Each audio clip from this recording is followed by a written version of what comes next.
Hello dear students, good afternoon. कल बेटा हम डिस्कस कर चुके थे सेल और बताया था cell is of two type. Cell दो प्रकार के होते हैं, एक इलेक्ट्रोलाइटिक सेल और एक इलेक्ट्रोकेमिकल सेल। सेल के बारे में डिस्कशन चल रहा था कल।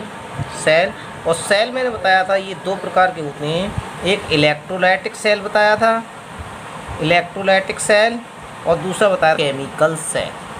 क्या बताया था? इलेक्ट्रोकेमिकल सेल, यानी विद्युत अपघटनी सेल, और इसे क्या कहते हैं? विद्युत अपघटनी सेल, और इसे कहते हैं विद्युत रासायनिक सेल। विद्युत रासायनिक सेल। अब इसमें जो चल रही थी घटना ये थी कि जैसे किसी भी सेल में, कोई भी जो सेल होता है उसमें तीन चीज़ें होती हैं। एक बात चल रही थी, इलेक्ट्रोड होता है। क्या होता है? इलेक्ट्रोड। एक इलेक्ट्रोलाइटिक सॉल्यूशन होता है। ये क्या होता है? इलेक्ट्रोलाइटिक सॉल्यूशन होता है। और तीसरा जो होता है, इसमें सबसे ज़्यादा होता है साल्ट ब्रिज का महत्व होता है। इसका महत्व होता है साल्ट ब्रिज का। होता क्या है, एक जो इलेक्ट्रोड होता है ये मेटल रॉड होती है। क्या होती है? मेटल रॉड होती है, धातु की छड़ कहती है। क्या होती है? धातु की छड़। कोई भी धातु की छड़ जो होती है वो मेटल रॉड का कार्य करती है। किसका कार्य करती है? मेटल रॉड, धातु की छड़ जो होती है वो इलेक्ट्रोड का कार्य करती है। किसका कार्य करती है? इलेक्ट्रोड का कार्य। जैसे, और जो इलेक्ट्रोलाइटिक सॉल्यूशन होता है, वो इलेक्ट्रोलाइटिक सॉल्यूशन क्या होता है? जो धातु की छड़ लेते हैं, जो मेटल की रॉड लेते हैं, जिस सॉल्यूशन में इसे डिप करते हैं, वो सॉल्यूशन जो होता है अपने आयंस में यदि टूट जाए तब तो वो इलेक्ट्रोलाइटिक सॉल्यूशन होगा, और यदि अपने आयंस में नहीं टूट रहा है तो वो इलेक्ट्रोलाइटिक सॉल्यूशन नहीं होगा। जैसे सपोज करो CuSO4, कॉपर सल्फेट, ZnSO4, ये क्या होते हैं? अपने आयंस में टूट जाते हैं, और जब ये अपने आयंस में टूट जाते हैं इसलिए ये किसका कार्य करते हैं? इलेक्ट्रोलाइटिक सॉल्यूशन का कार्य करते हैं। अब होता क्या है, जैसे सपोज करो, कल मैंने ये भी बताया था कि एक पॉड लेते हैं और पॉड में हमने कॉपर सल्फेट का सॉल्यूशन ले लिया। क्या ले लिया? Copper sulphate solution. और इस कॉपर सल्फेट सॉल्यूशन में एक कॉपर की रॉड डाल दी। क्या डाल दी? Copper rod. तो जो कॉपर रॉड होती है ये या तो पॉजिटिव हो जाएगी या निगेटिव हो जाएगी।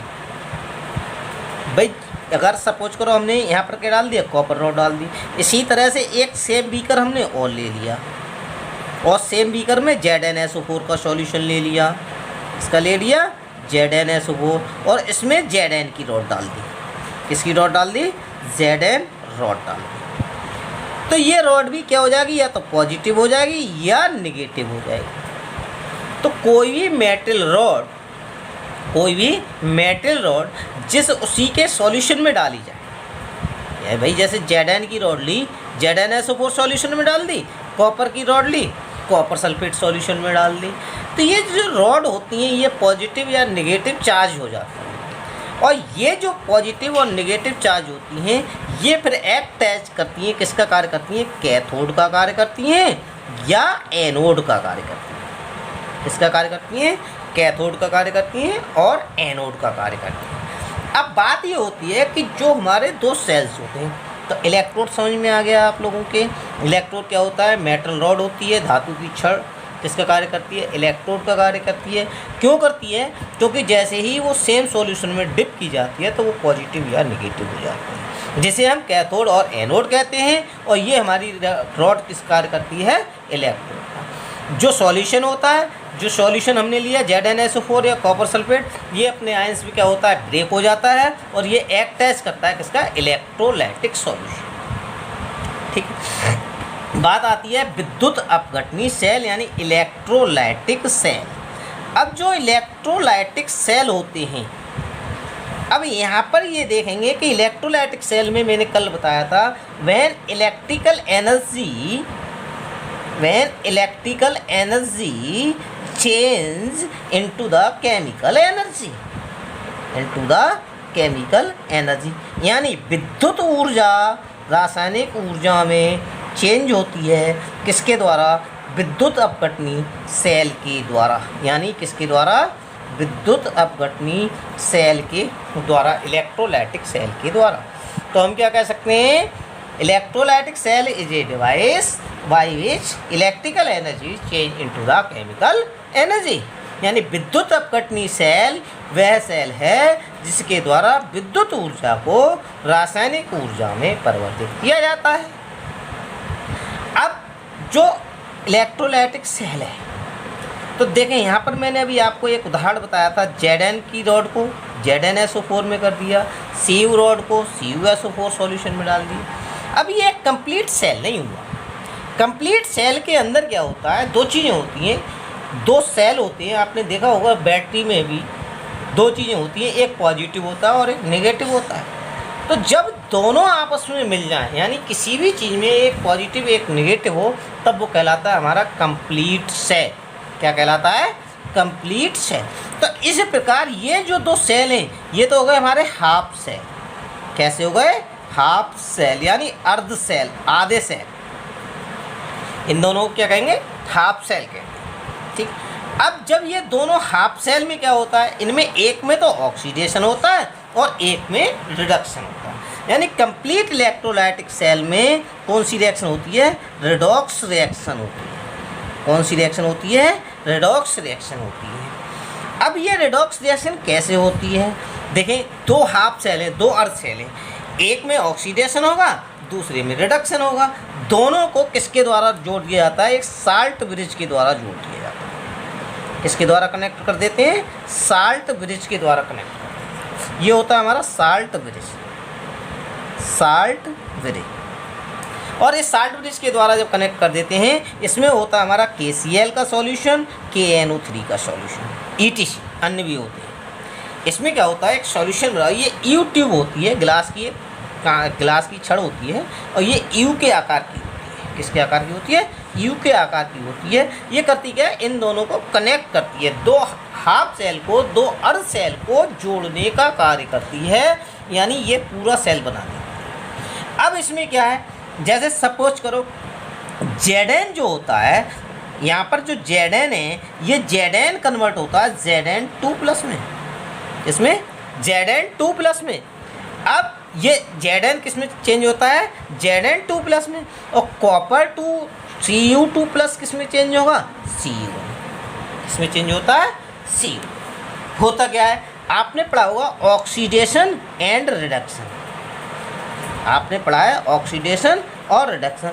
अब यहाँ पर ऑक्सीडेशन और रिडक्शन की आपने जो पहले डेफिनेशन पढ़ी है, उसमें पढ़ा होगा एडिशन ऑफ ऑक्सीजन, यानी ऑक्सीजन का जुड़ना, हाइड्रोजन का निकलना ऑक्सीडेशन कहलाता है।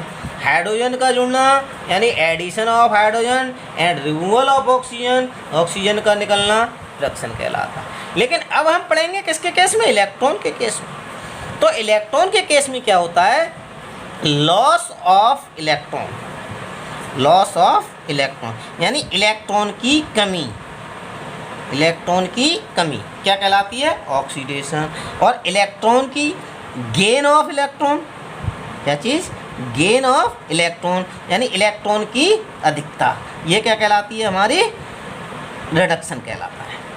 यानी ऑक्सीडेशन क्या होता है? इलेक्ट्रॉन की कमी, लॉस ऑफ इलेक्ट्रॉन।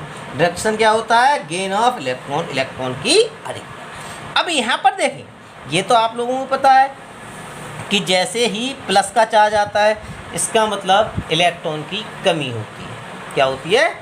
देखो यहाँ पर Zn है, Zn से 2 इलेक्ट्रॉन निकल गए, यानी क्या लिख सकते हैं यहाँ पर? Zn + 2 electron. ठीक है, Zn से 2 इलेक्ट्रॉन निकल गए, Zn2+ बन गया, यानी क्या हो गया? ऑक्सीडेशन। तो ये कौन सा हो गया? ऑक्सीडेशन हाफ सेल, ऑक्सीडेशन अर्ध सेल। इसी तरह से यहाँ पर रिडक्शन, देखो यहाँ पर कॉपर में 2 इलेक्ट्रॉन की कमी हुई, इसने 2 इलेक्ट्रॉन को क्या कर लिया? गेन कर लिया, और गेन करने के बाद किस में चेंज हो गया? कॉपर में। कॉपर में चेंज हो गया, तो ये कौन सा हो गया? Reduction half cell. कौन सा हो गया? Reduction half cell. यानी क्या कह सकते हैं? एक तो हो गया हमारा ऑक्सीकरण अर्ध सेल, एक हो गया हमारा अपचयन अर्ध इन दोनों को साल्ट ब्रिज के द्वारा क्या कर दिया, कनेक्ट कर दिया जाता है, तब एक कंप्लीट सेल हमारा बन जाता है, जिसे हम क्या कहते हैं, इलेक्ट्रोलाइटिक सॉल्यूशन, इलेक्ट्रोलाइटिक सेल। अब बात ये आती है कि जो इलेक्ट्रोलाइटिक सेल होते हैं इसमें एक तो होती है हमारी कैथोड और एक होता है हमारा एनोड। अब इसे हम ये कैसे पता करें कि कौन सा प्लस होता है और कौन सा हमारा माइनस होता है? तो देखें, इसके लिए दो चीज़ें होती हैं, एक कैथोड हो गया, एक एनोड हो गया, और एक चीज़ आपने पढ़ी होगी कैटायन और एक पढ़ी होगी आपने एनायन। क्या पढ़ी होगी? एक कैटायन और एक एनायन। तो हमेशा इस चीज़ का आपको केवल एक चीज़ याद रखनी है, एसी, जो घरों में एसी लगा रहता है उसको याद रखें, उसी से सब चीज़ हो जाती है। देखिए, कैथोड पर हमेशा एनायन होता है और एनोड पर कैटायन होता है। एनोड पर क्या होता है? कैटायन होता है। इस चीज़ को ध्यान रखना है। जो एनोड होगा वो पॉजिटिवली चार्ज होगा, जो कैथोड होगा वो हमेशा निगेटिवली चार्ज होगा। किसके केस में?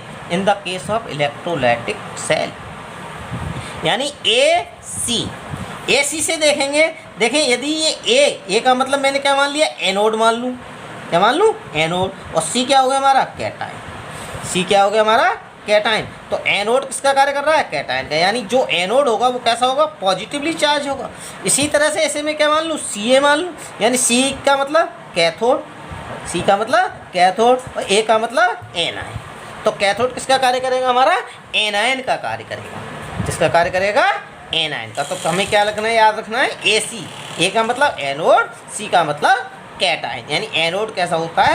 कैटायन होता है। अब देखें, हमने यहाँ पर एक चीज़ और भी देखी थी कि एक ऑक्सीडेशन हो रहा है और एक रिडक्शन हो रहा है। तो जहाँ पर पॉजिटिव होगा, एनोड हमारा कैसा हो गया? पॉजिटिव। और पॉजिटिव कौन सा हो गया हमारा? जेड रॉड वाला। क्या हो गया? जेड। तो ये किसका कार्य करता है? हमारा एनोड का। जेड हमारा किसका कार्य करेगा? जेड इलेक्ट्रोड किसका कार्य करता है? एनोड का। और कॉपर इलेक्ट्रोड किसका कार्य करता है? हमारा किसका? कैथोड का। यानी ये पॉजिटिवली चार्ज होता है और ये कैसा होता है? निगेटिवली चार्ज होता है। क्यों होता है? दूसरी कंडीशन देखें कि कॉपर क्या करता है? इलेक्ट्रॉन को गेन करता है। और हमने ये पढ़ा है इसमें केमिस्ट्री में कि जब इलेक्ट्रॉन की कमी होती है तो पॉजिटिवली चार्ज होता है और इलेक्ट्रॉन की अधिकता होती है तो निगेटिवली होता है। तो भाई कॉपर क्या कर रहा है? इलेक्ट्रॉन को ले रहा है, यानी उस पर इलेक्ट्रॉन की अधिकता हो रही है। जब उस पर इलेक्ट्रॉन की अधिकता हो रही है तो वो किसका कार्य कर रहा है? किसका कार्य करेगा? कैथोड का। यानी कैसा होगा? Negatively charge. अब ये चीज़ आप लोग याद रखेंगे सभी बच्चे कि कुछ में ये उल्टा दिया होगा। हो सकता है कुछ बुकों में ये इस तरह दिया हो सकता है कुछ बुक्स में ये उल्टा दिया हो, यानी कॉपर को चेंज कर दिया हो कॉपर सी यू को चेंज कर दिया हो Cu2+ में और Zn2+ को चेंज कर दिया हो Zn। तो इस चीज़ का ध्यान रखेंगे। केवल हमें ऑक्सीडेशन रिडक्शन याद रखना है, उसी से हमारा कैथोड और एनोड आए। ठीक है, ये बात हो गई हमारी किसकी? इलेक्ट्रोलाइटिक सेल की। अब ये इलेक्ट्रोलाइटिक जो सेल हुआ, इसमें हुआ क्या है? इसका हमें सेल रिप्रेजेंटेशन करना है। क्या करना है हमें? सेल रिप्रेजेंटेशन, यानी सेल का प्रदर्शन, रिप्रेजेंटेशन। सेल किस तरह से प्रस्तुत करते हैं, सेल को किस तरह से बनाते हैं, यानी सेल का बनना। क्या लिखेंगे? सेल का बनना। तो सेल के बनाने में हमेशा पहले एनोड लिखा जाता है सेल के प्रदर्शन में, और फिर साल्ट ब्रिज लगाते हैं, और बाद में हम क्या लिखते हैं? कैथोड लिखते हैं। क्या लिखते हैं? कैथोड लिखते हैं। तो इस चीज़ का ध्यान रखेंगे सभी। सेल का रिप्रेजेंटेशन यानी सेल का प्रस्तुतिकरण या सेल का जो बनना जो हम लिखते हैं यहाँ पर, वो किस तरह लिखते हैं? पहले एनोड वाली चीज़ लिखेंगे, बाद में कैथोड वाली चीज़। अब जैसे अभी Zn वाला करना है, तो Zn वाला मैंने क्या है? Zn वाला आया हमारा एनोड और कॉपर वाला हमने क्या लिया है? कैथोड। तो क्या लिखेंगे? Zn। Zn से किस में चेंज हुआ है?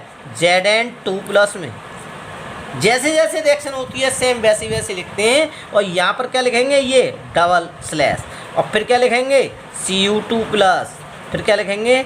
Cu। यानी ये क्या हो गया? हमारा एक सेल का रिप्रेजेंटेशन हो गया। जो हमारा इलेक्ट्रोलाइटिक सेल बना था उसे इस तरह से हम रिप्रेजेंट कर देते हैं। ये जो कार्य करता है ये साल्ट ब्रिज का कार्य करता है। इसका कार्य करता है साल्ट ब्रिज का कार्य। कोई भी रिएक्शन दी हो, उस रिएक्शन में केवल ये पूछते हैं कि इसको सेल के रूप में कैसे रिप्रेजेंट करेंगे, तो आपको इस चीज़ का ध्यान रखेंगे। फर्स्ट ऑफ ऑल एनोड, क्या लिखना है हमें, एनोड, उसके बाद स्लैश साल्ट ब्रिज, उसके बाद कैथोड। तो ये इलेक्ट्रोलाइटिक सेल खत्म होता है आपका। सेम आपका इलेक्ट्रोकेमिकल सेल है, उसमें थोड़ा सा चेंज है, जिसे नेक्स्ट वीडियो में बताएंगे। Okay, thank you.